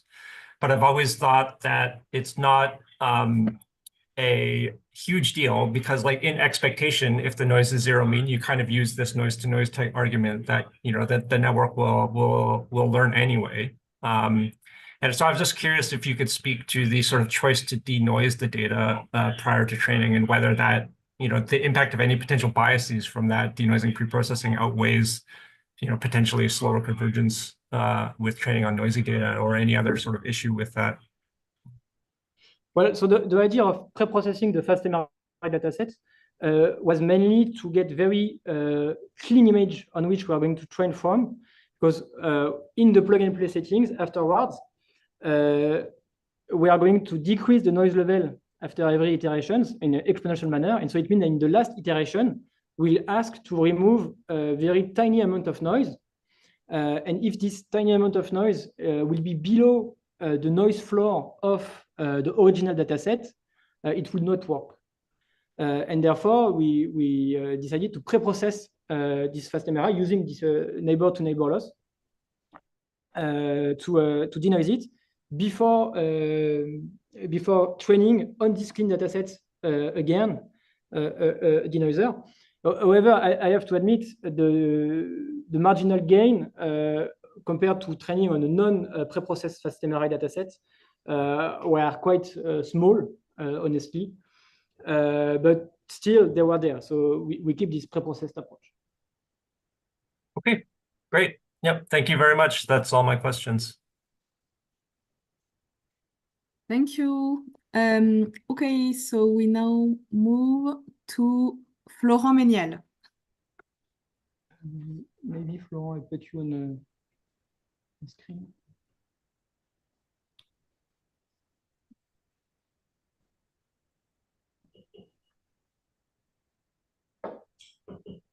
Hello, Florent. We cannot hear Florent for now. Here he is. Yeah, I think the microphone is not connected. You're not The here? mic is not connected, so that's going through Pierre-Antoine. Do you connect me? Wait, yeah, I'm on it. I guess is it working now? Can you hear me now? It's complicated. No, not really. Maybe It's not connected. closer? I don't know. I'm sorry. Yeah, it will be better. Thank you very much, Florent. Old-fashioned. So first, congratulations for Thank your you. presentation. That was very clear. I love to attend PhD presentation because this is always, very well worked out presentation, and yours was another good example of that. So among the questions that I have, there was you did this introduction describing that the field was moving toward images with a finer spatial resolution. So my first question is, why do you think that's the case? Because we want to get more precise information in where the activations are located. The brain has still a lot of mysteries. And so trying to get this specificity in which activation is happening. I'm thinking about the project that Philippe is leading, BrainSync, where at some point we want to open the skulls of people and put electrodes in it. You want to be precise in where you are going to put these electrodes. And so that's one of the reasons to go toward this high spatial specificity and high spatial resolution. And I would say another one is that nowadays we are more focused into getting access to, Philippe likes the word deep phenotyping, but it's basically we want to get deeper insights on a few individuals rather than broad insights on a large cohort of people. Okay, thank you. My second question is about the low rank decomposition. So if I understood correctly, you need to have many more voxels than type points to get a low rank decomposition in there? Yes, the idea is that if you mathematically, you need your Casorati matrices, so the patch which has been unraveled, to be either tall and skinny or short and fat. The idea is that the more tall and skinny it is, the more constraints it has. If you would like to develop its singular value, it will have fewer singular value, and so therefore you have the low rankness, which is enforced naturally. So I think in your thesis, the example you give is 1 millimeter resolution and 120 volumes. Yeah, which gives you roughly 1,000 voxels in the patch, which and each voxel has 120 time points. So you get an aspect ratio in the order of 0.1. And so in this context, we have good results in terms of Marchenko-Pastur law and so what do you do if you have longer recordings? You could slide the patch. Instead of taking the whole time series, you could cut and then do a convolution over time as well, on top of doing it spatially. Actually, the patch denoise software does it now. But this means that you have more patch to process, so it's more computationally heavy. And therefore, we would like to move to GPU to make this faster. Oh, that's useful, because I think that 120 is It's 5 minutes and 2.4 seconds resolution. So it's quite slow temporal resolution. Yeah, we typically do more. In answering some of the questions, you mentioned that when you do the GLM analysis, you need to assume independence between voxels. Why do you sorry, so there is two things. In the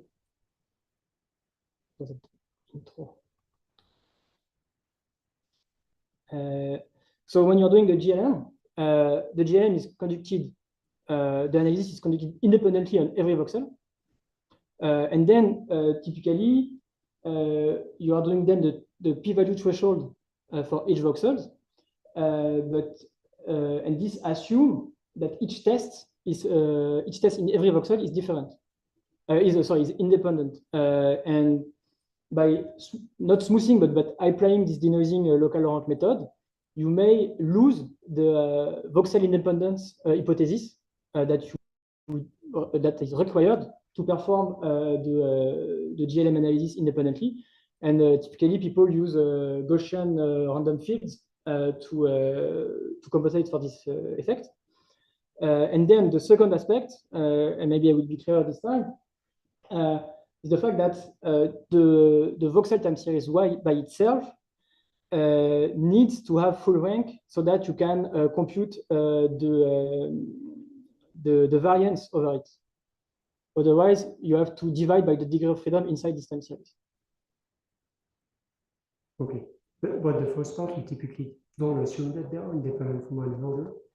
Yeah, but that doesn't mean that this hypothesis is true in real life. I mean, if you have one voxel activated, probably the region nearby is also activated. Maybe. Yeah, that's what I said. And we don't assume that. And we don't assume that in real life. Yeah. So that's just something that maybe should be more considered more in the context of local Laurent denoising. Sometimes it brings more questions than answers.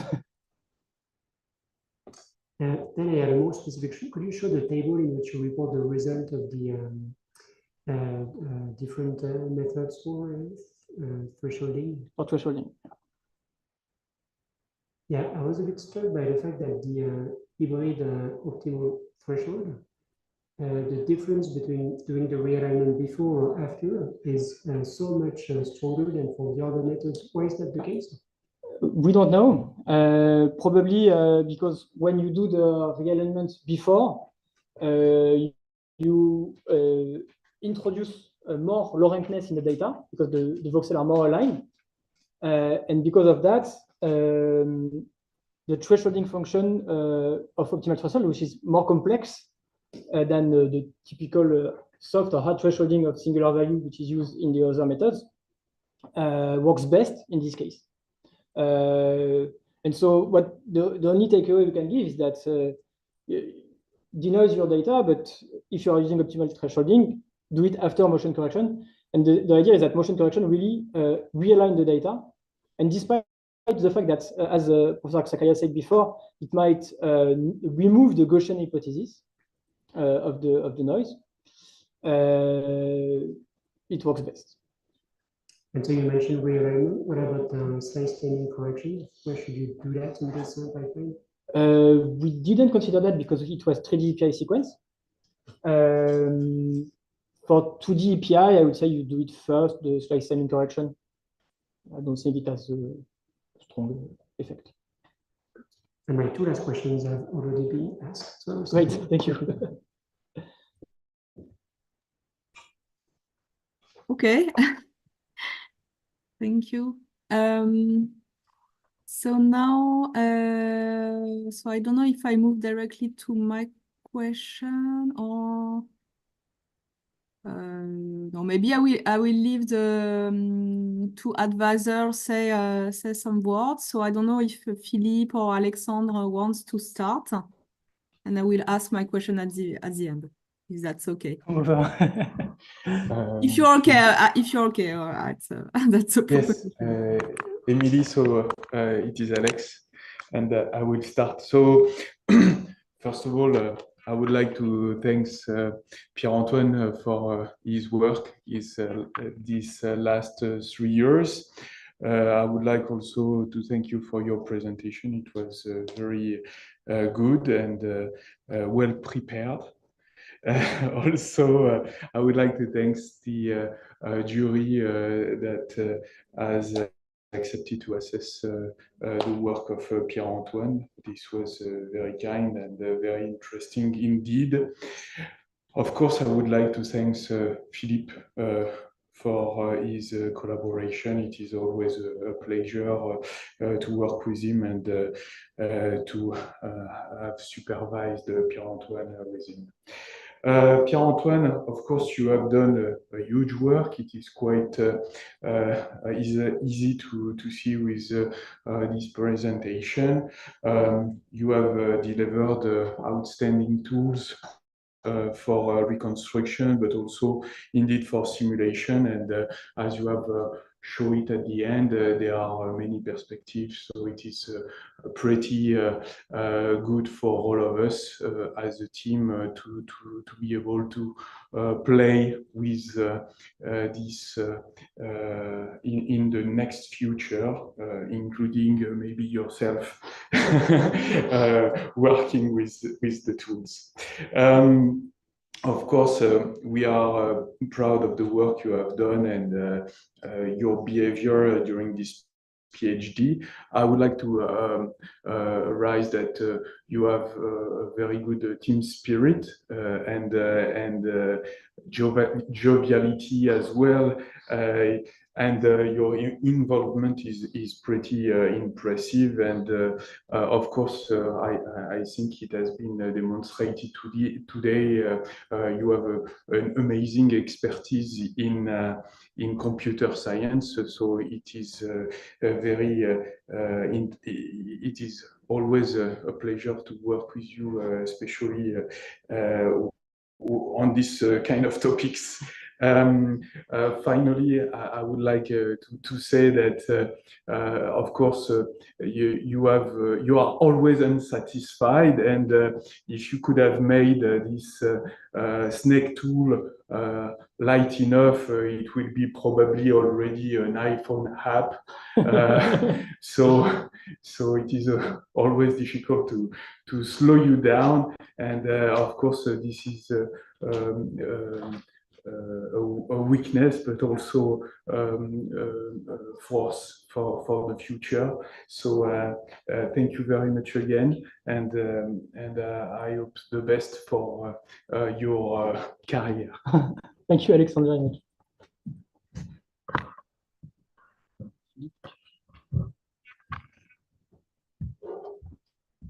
Okay, so it's my turn to say a few words.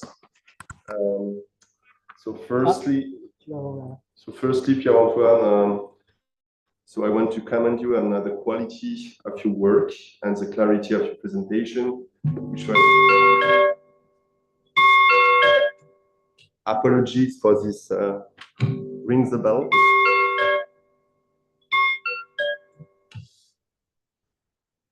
Okay, for your clarity of your presentations with insightful illustrations. So to me, your accomplishments demonstrate your ability to tackle this very significant challenge, namely developing and evaluating deep learning methods for fMRI reconstruction in a fully controlled setting.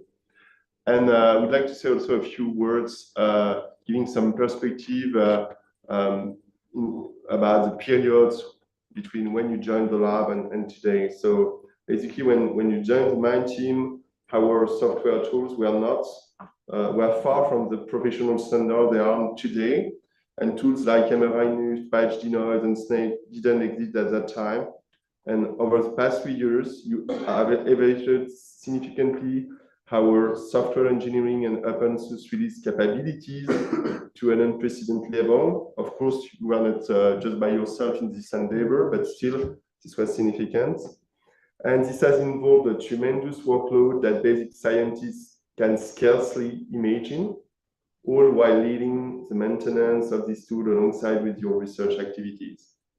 And as Alex mentioned before, so your positive attitude and mindset, your curiosity as well and dedication has been invaluable to our group's research, as evidenced by recent cohort publications with team members such as Mathieu Thierry, Zeynep Mabor, Guillaume Daval-Frérot, and of course, Chetia Gior.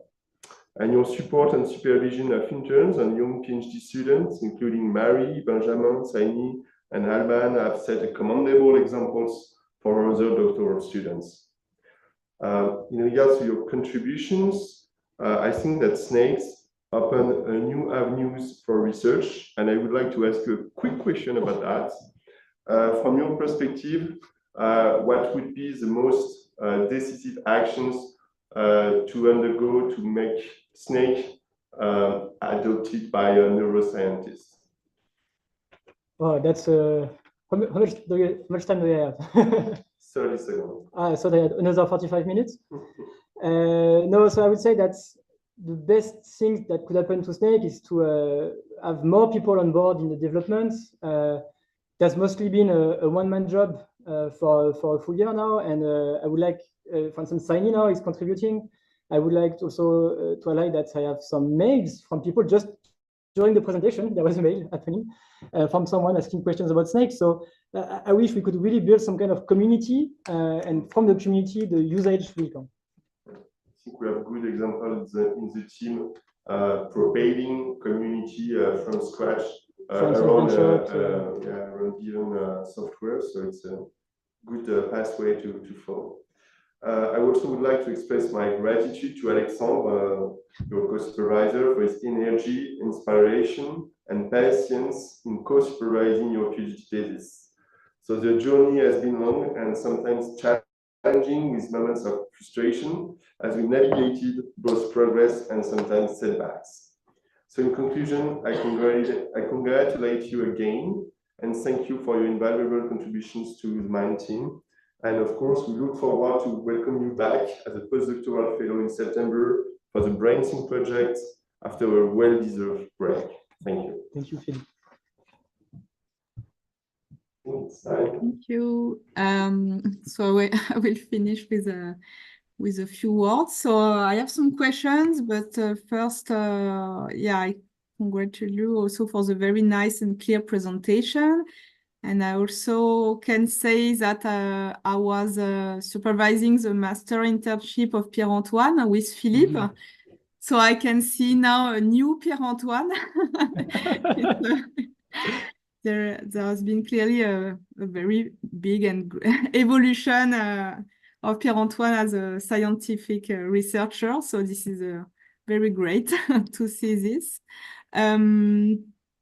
So yeah, I will come back to I will try not too technical question. Yeah, first a question about your vision as a developer of a simulator tool. So this is quite a big challenge, and one of the challenge I would see is how to validate such a tool. And can you explain us your vision actually? How to make sure that a simulator is valid, is good, is accurate? When can you be happy of a simulator? I understand that you will never be you're never happy. Simulator, but how to be sure that it makes sense? I like this quote from I think it's Buxton, who says every model are wrong, some of them are useful. That's basically what snake is. The model of snake is wrong because it is not the reality, but it's useful because we can assess acquisition and reconstructions, and then we can move to the analysis. And because we are able to validate everything all together, it really gives a level playing field for the fMRI experiments. Then in terms of tests, how do you test it? It also starts with software tests, especially in MRI-NUFT. We have a lot of tests to ensure that we are indeed computing a NUFT operation, for instance. And that's also starting to happening in snake as well. And I guess the final step would be to move to in vivo acquisition and compare what we get with snake and what we get in vivo. That will be the hallmark of the validation.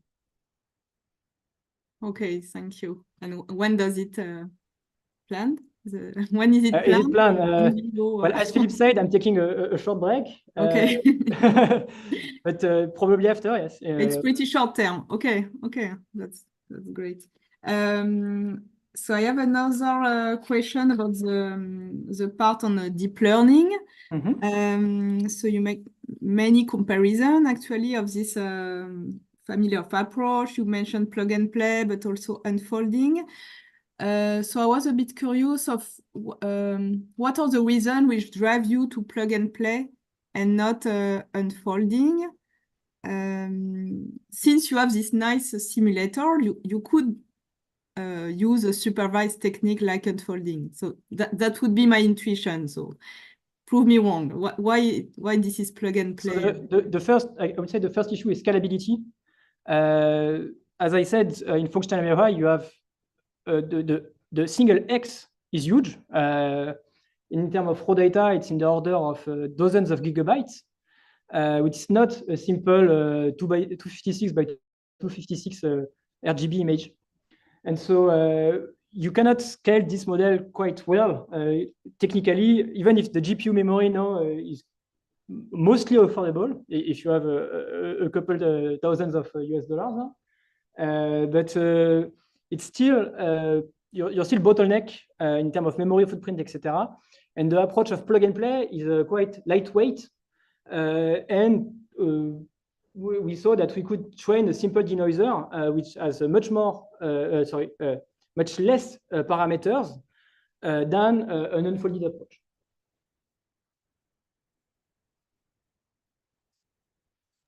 So you mentioned the denoiser. So actually, so in your example in MRI, you use a quite standard, it's a Drunet, I think, neural network. But I was wondering, when you go to fMRI, can you reuse the part, I would say the first part of your presentation, the work you did on page-based low-rank denoising to create a good denoiser for plug-and-play fMRI? So yes, actually, in terms of compressed sensing, there already exists work which address, for instance, low-rank plus sparse. I have a backup slide for that. Where is it? I think it's the last one. Yeah. So typically, you're going to here optimize a splitting method here with a low-rank part and a sparse part in your data. And so you have, this is the compressed sensing version, but you could replace, for instance, the sparsity one by a denoiser which has been trained on the temporal aspects here. But the problem with those approach is that they are 4D, and so you have to have the whole data loaded at the same time, and that means hundreds of gigabytes here of memory that needs to be that needs to be taken at the whole time, and then you have. It's mostly either you buy a bigger computer or you try to be a bit smarter, and I decided to be a bit smarter. Okay, and maybe maybe a last question. So you investigate this different deep learning strategies, but nowadays we talk a lot about diffusion models. Is it something you also have in mind for future works? Definitely. Some issues with diffusion still is quite heavy to run, even in the simple 2D case. So I don't know if it's going to be scalable to 3D and up to 3D plus time. But for instance, we are also very interested into energy-based model. And in a sense, also a plug-and-play method. You can like put them in some kind of framework where they have lots of similarities with the diffusion models. So we are not that far anyway. And I wanted to say one thing. And so the last part, for instance, with energy-based model is that, and so this diffusion model is that you could get could do some uncertainty quantification, and that would be also very interesting to do. Okay, thank you. Thank you very much. So congratulations again. Thank you, Emily. And I think now we will move to the jury discussion.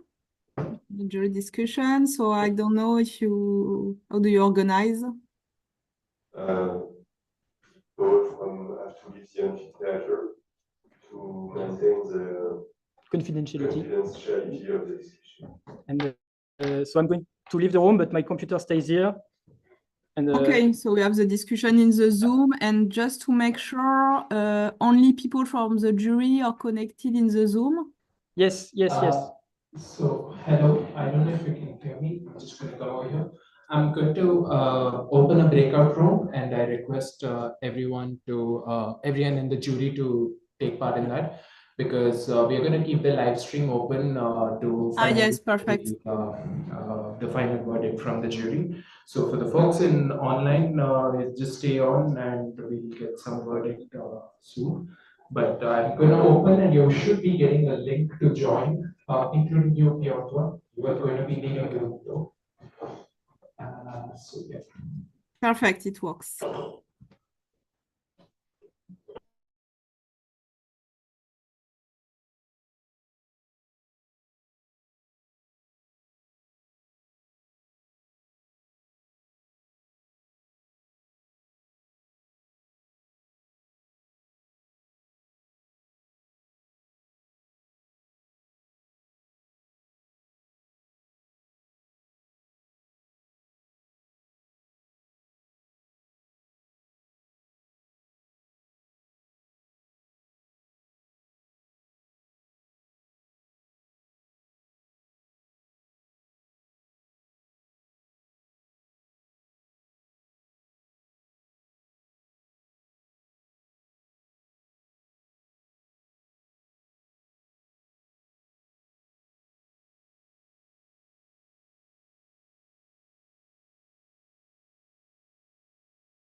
Emily, Yes. can you hear us and can you just read the report, please?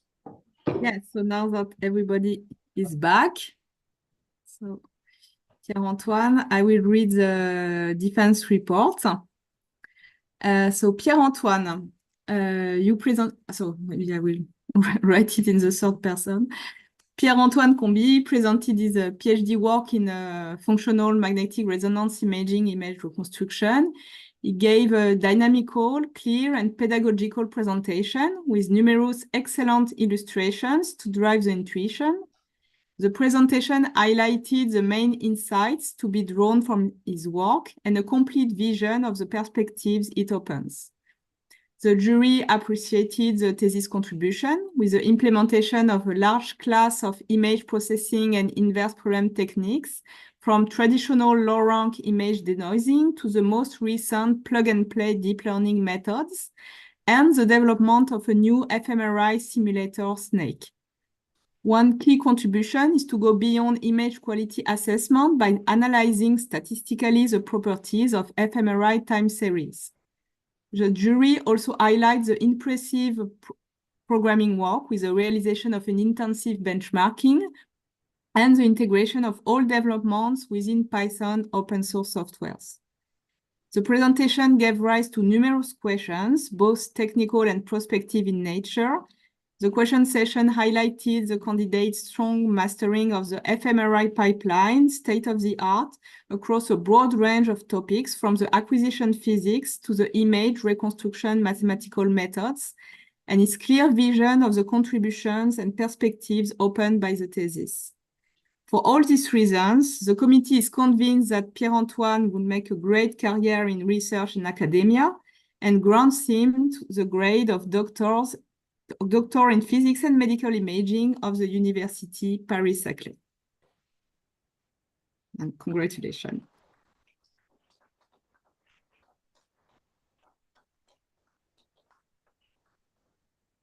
Pierre-Antoine, you can say a few words if you want. Yes, I think I have to say the doctoral pledge. Yeah, exactly. I will do it in French. You say a few words before. And say, I said a few words before? Okay. Up to you, up to you. I have both on the same paper. So. Okay.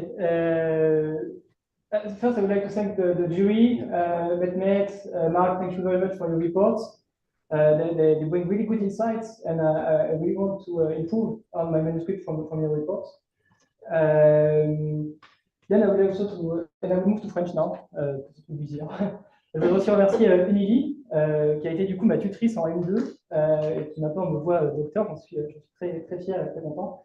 Et Florent aussi, qui était dans mon CSI, en plus d'être dans mon jury de thèse, qui m'a toujours bien conseillé, notamment là, sur cette approche de dynamique. Ensuite, je voudrais remercier évidemment Philippe et Alexandre. Voilà, ils m'ont tout simplement montré et appris ce que c'était que la recherche. Voilà, ils m'ont emmené en voyage. Ils m'ont fait confiance aussi. Et vraiment, j'ai hâte de reprendre le travail avec vous dans la suite. Voilà, j'aimerais aussi remercier Mathieu Théris, qui est quelque part dans la salle peut-être. Il est parti. Lui aussi est un modèle, et grâce à lui, j'ai su entraîner des modèles de deep learning. Grâce à lui, j'ai gardé la foi dans tous nos papiers qu'on a fait ensemble. Et j'ai toujours été stimulé en fait par ces questions sur l'IRM. En fait, elles m'ont fait réfléchir sur ce que je voulais faire aussi dans le simulateur.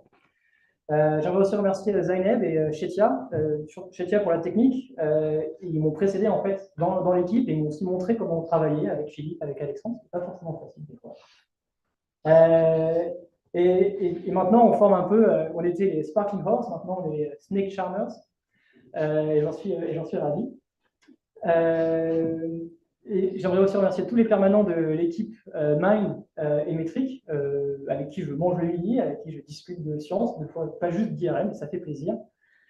Tous les doctorants, les stagiaires qui ont su être là pour moi, et évidemment tous mes amis, les anciens camarades de l'ENS qui sont venus en nombre, je ne vous attendais pas aussi nombreux. Et évidemment ma famille, mes parents qui sont là, les parents de Marine, et évidemment Marine, voilà, c'est grâce à toi. Merci.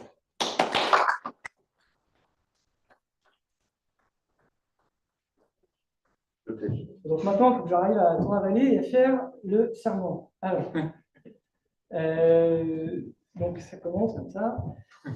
En présence de mes pairs, parvenu à l'issue de mon doctorat en physique et imagerie médicale, et ayant ainsi pratiqué dans ma quête du savoir l'exercice d'une recherche scientifique exigeante, en cultivant la rigueur intellectuelle, la réflexivité éthique et dans le respect des principes de l'intégrité scientifique, je m'engage, par ce qui dépendra de moi, dans la suite de ma carrière professionnelle, quel qu'en soit le secteur ou le domaine d'activité, à maintenir une conduite intègre dans mon rapport au savoir, mes méthodes et mes résultats.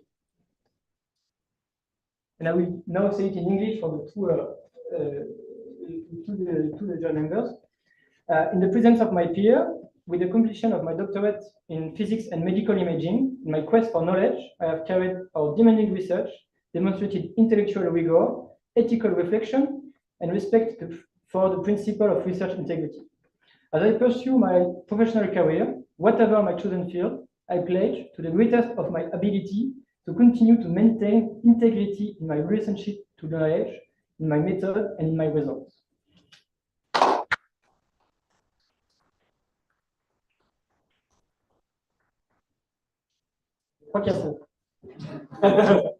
Now it's time to celebrate. Yeah. Okay, so congratulations. We're going to have a drink at ISMRM in Honolulu.